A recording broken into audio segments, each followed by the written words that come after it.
Paix et bénédiction à chacun d'entre vous. Le président de la République française, à son adresse aux ambassadrices et ambassadeurs, déclare que les Africains, de façon générale, ont oublié de lui dire merci. Et tout le monde a entendu ce qu'il a dit. Cela a fait la une des journaux.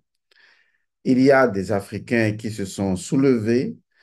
Le Sénégal, le Tchad ont montré les crocs, sauf certains pays qui n'ont pas réagi, peut-être ne se sentant pas concernés, ne se sentant pas vraiment insultés, ou peut-être n'ayant absolument pas accordé de valeur au dire d'un individu dont les paroles sont devenues mièvres, fades, sans intérêt. Quelqu'un qui cherche à faire du buzz parce qu'il n'est plus écouté, il n'est plus entendu, il est devenu complètement inaudible. Et si on pouvait encore mieux l'invisibiliser, ce serait l'idéal. Parce que il est arrivé à un point de saturation que quand on le voit dégueuler, on a envie de dégueuler. Et c'est ce qu'inspire aujourd'hui, malheureusement, vraiment, l'image donc du président Emmanuel Macron. Son propre peuple a du mal à le supporter en visio. Lui-même, il a de plus en plus du mal à s'afficher publiquement, lui qui adore le bain de foule, lui qui n'a pas retenu la leçon de la gifle macronique à lui adresser en son temps et qui n'a pas tiré leçon, qui continue toujours de vouloir imposer son paternalisme et son système néocolonialiste, non seulement à l'Afrique, mais un peu aussi de façon impérialiste à son propre peuple.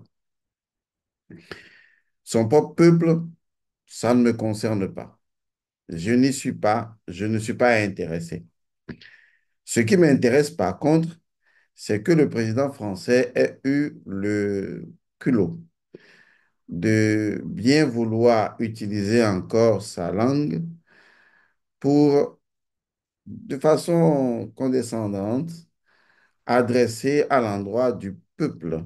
Je me sens en tant que peuple africain concerné, à l'endroit du peuple africain, a choisi encore d'utiliser sa langue de vipère, a choisi encore de nous faire voir sa face de visage pâle à la langue fourchue, ce que nous savons déjà et nous sommes habitués à ces verbiages et à ces contours de mots et à ces éléments de langage qui n'ont plus d'effet émotionnel sur nous, eh bien, le président Emmanuel Macron est le seul à croire qu'il est encore digne d'écoute et d'intérêt.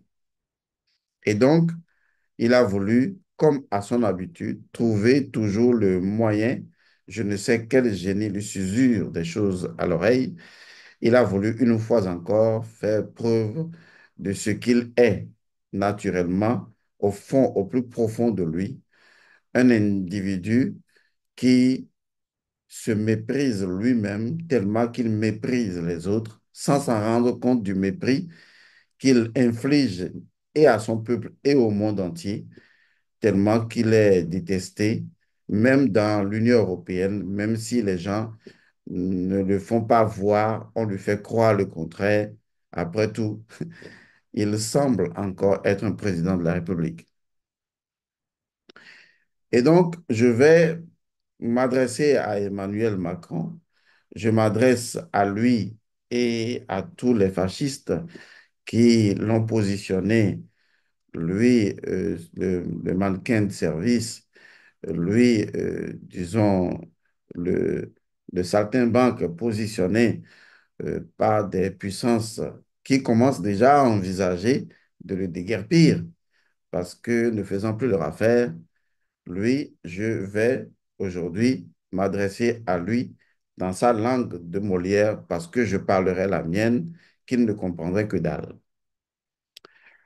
Je pense, à mon humble avis, Monsieur le Président de la République de France, qu'en fait, ce que vous avez dit, je ne conteste pas les différentes déclarations qui ont relevé le contenu de vos propos amers, de votre expression de regret ressenti au plus profond de vous, mais je voudrais juste vraiment, en ce qui me concerne, la façon dont je l'ai perçu, je voudrais vraiment dire qu'en fait, ce que vous avez dit, c'est compris.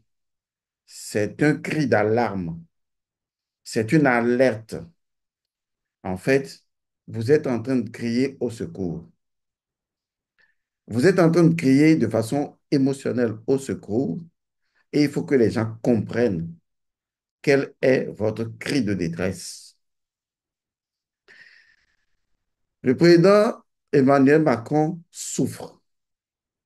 Il souffre au plus profond de lui. Il souffre pour plusieurs raisons. Il souffre parce qu'il est arrivé au point où il commence à réaliser qu'il est une grande déception.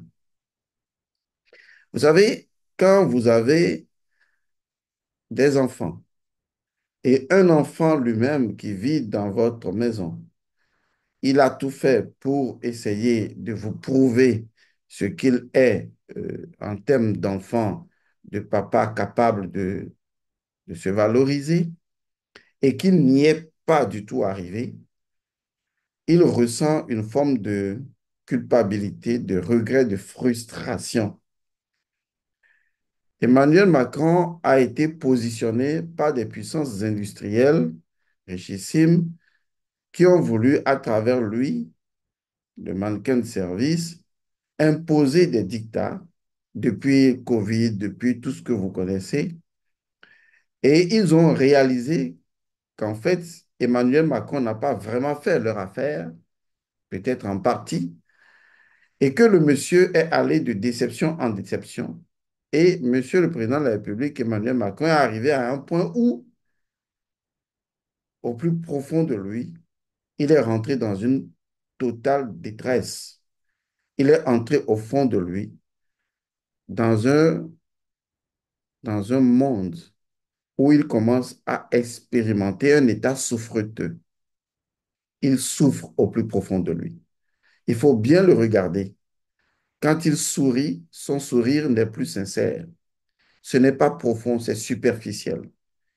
Il faut le voir à Mayotte, chez les Mahorais. Il souriait comme un zombie. Il est livide, il est absent. Il n'a plus de vie en lui. Il est dépossédé de cette substance viventielle qui anime un être humain.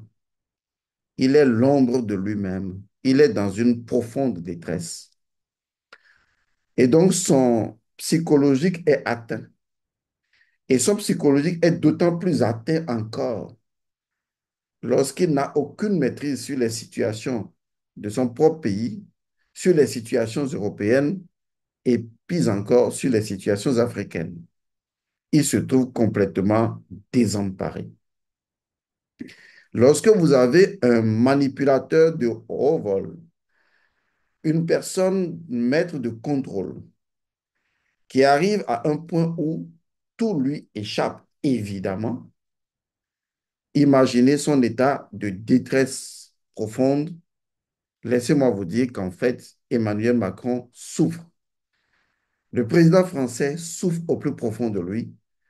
Il a besoin d'un peu de caresse. Il a besoin d'un peu de tendresse.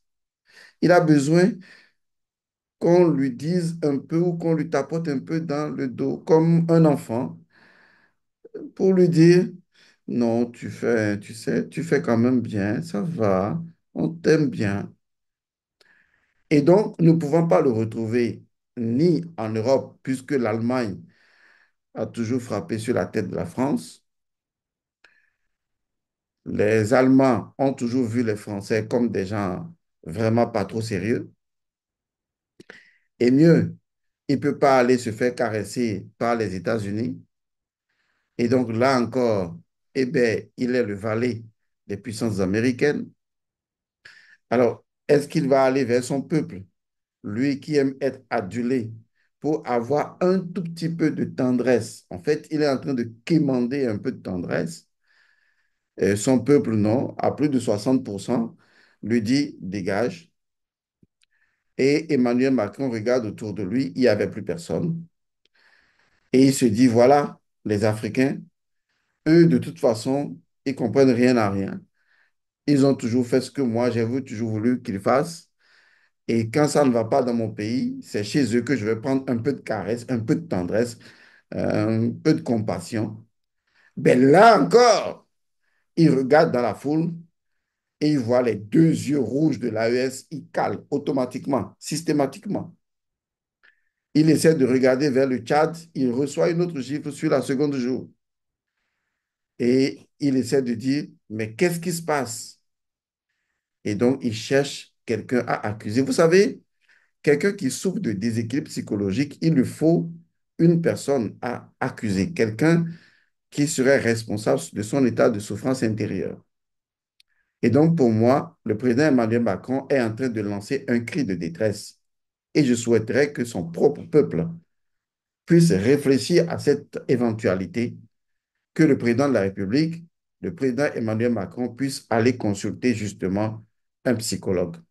Je ne le dis pas de façon méchante, je le dis de façon raisonnable, comme lui-même il aime le dire, de façon raisonnable et claire. Parce que lorsque vous avez divorcé, et ça se passe chez eux, hein, dans les pays occidentaux en général et dans les pays européens en particulier, lorsqu'il y a des divorces, où il y a des ruptures un peu trop brusques, comme l'AES qui a pris son destin en main et qui a dit à Emmanuel Macron, si tu es garçon, viens ici, et qui a déguerpi ses troupes en disant, oh, oh, oh, oh, oh, oh, dégagez d'ici. Vous n'imaginez pas quel est le coup dur que le président Emmanuel Macron a reçu.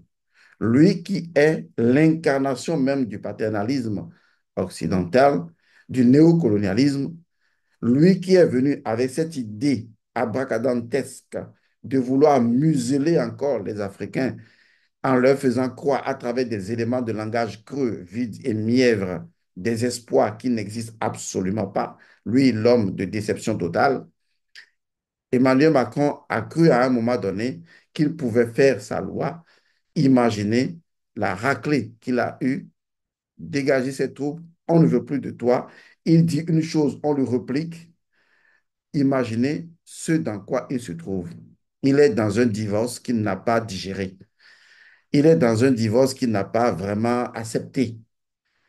Il a besoin de caresses, il a besoin de tendresse, il a besoin qu'on lui donne de l'amour. Et alors, il va dire aux Africains, c'est un cri de détresse qu'il lance aux Africains. En fait, il ne veut pas dire, on a oublié de me dire merci. C'est une façon de dire, s'il vous plaît, dites-moi au moins merci pour que je me sente un peu bien. Parce que il a déçu tout le monde. Et il ne veut pas non plus l'accepter. Donc, pour moi, honnêtement, hein, je pense que les Africains devraient arrêter de s'émouvoir sur les propos disons, d'un zombie. Je dis cela parce que quand vous le voyez vraiment, il faut vraiment le voir et regarder son visage et ses yeux, parce que les yeux sont l'expression de l'âme. Vous verrez des simulacres, vous verrez une viduité, vous verrez un zombie, quelqu'un qui est juste là. Voilà quoi. Et puis c'est tout. Il n'est plus vivant, de vie animée. Comparez le Emmanuel Macron qui arrive au pouvoir au premier mandat et Emmanuel Macron aujourd'hui, vous verrez que c'est le jour et l'ombre. Et donc, je pense qu'en fait, il a besoin d'aide, il a besoin d'être accompagné psychologiquement, il a besoin d'être soutenu. Et sa femme ne fait plus trop l'affaire. D'ailleurs, elle est venue avouer sur les réseaux sociaux que son mari supporte un peu trop, ou il en a un peu trop supporté. En fait, il est un peu dans une situation de crise psychologique. Je pense que le peuple français doit prendre ma déclaration au sérieux et veiller à accompagner le président Emmanuel Macron ou même de façon, vous voyez un peu le jeu, envoyer un psy pour vraiment faire un état psychologique de ce monsieur. En fait, quand on va le lui dire, il va le nier, c'est un fait. Le malade ne reconnaît pas forcément son état. Il vous dira que non, mais il raisonne, que tout est logique, que c'est vous qui ne le comprenez pas. Oui, bien sûr. Et c'est parce qu'on ne te comprend pas qu'on a besoin qu'un psy te comprenne. Et je pense que les Africains devraient envisager l'idée qu'ils ont en face d'eux un va-t-en-guerre, un individu instable, quelqu'un qui pourra être en mesure même d'utiliser des conflits, ne serait-ce que pour être en même temps celui qui va venir faire semblant d'éteindre les conflits. Il est un individu devenu vraiment politiquement dangereux, très instable, comme un produit inflammable, à surveiller de très loin. Et donc, c'est moi mon analyse. Je pense que le président Emmanuel Macron n'insulte pas vraiment les Africains, mais parce que ces injures, bon, ça ne nous fait plus rien. Quand nous avons décidé de notre souveraineté, bon, quel que soit ce que vous dites, c'est comme de l'eau sur le dos du canard. Ça ne nous fait ni chaud ni froid. Qu'est-ce qui vous fait mal que nous avons choisi d'être souverains? Puisque la démocratie a d'abord comme base la souveraineté. Donc, si nous prenons toute la démocratie, c'est un fait que nous sommes un État souverain. Maintenant, nous voulons l'exercer pleinement, spirituellement, identitairement et matériellement. Donc, ça ne devrait pas poser de problème. Mais si ça vous pose un problème, Monsieur Emmanuel Macron, je pense que vous souffrez d'un divorce insupportable psychologiquement pour vous et vous avez besoin d'un peu de caresse. Mais pour ça, ce n'est pas en Afrique que vous le trouverez. Si ce n'est que des jeunes prêts à vous regifler, euh, enfin, dans une suite à la fibromyalgie, et vous n'en sortirez pas indemne. Mais ce qui serait intéressant pour vous, ce serait justement de consulter un psychologue pour mieux apprécier votre état psychologique. Et ça, c'est un conseil, hein, ce n'est pas une insulte du tout. Après tout, vous êtes un être humain. Vous n'êtes pas Dieu. Vous êtes un être humain incarné dans la chair, capable de supporter, de ne pas supporter les choses, comme moi, comme tout le monde. Cela peut m'arriver, cela peut arriver à une personne lambda, et vous êtes une personne lambda. Vous avez peut-être sous-estimé la fonction, et aujourd'hui, vous êtes en prise à des forces que psychologiquement, vous n'assumez vraiment pas. Parce que quand, à chaque fois qu'il vous faut faire un discours, il vous faut agresser les gens, il vous faut chercher querelle, il faut chercher noise. Vous voyez, c'est quelque part l'indice de quelque chose qui ne va pas bien. Pour finir, Monsieur le Président, je voudrais vous donner un dernier conseil. Je pense qu'il faut que vous travailliez sur vous-même. Il faut que vous vous revoyiez et que vous arriviez à un point où vous acceptiez de vous pardonner à vous-même votre propre déception. Parce que vous vous êtes déçu tout seul et vous n'arrivez pas à vous le pardonner. Peut-être que dans la chambre, la nuit, lumière éteinte, vous pleurez tout seul ou vous faites l'effort de ne pas pleurer. Ça revient au même. Mais votre âme pleure parce que vous avez tellement déçu, menti, trompé les gens que je pense que vous devez arriver à une forme de mea culpa intérieur. S'il vous plaît, regardez-vous dans le miroir. Regardez bien vos yeux dans le miroir et apprenez à demander pardon à vous-même.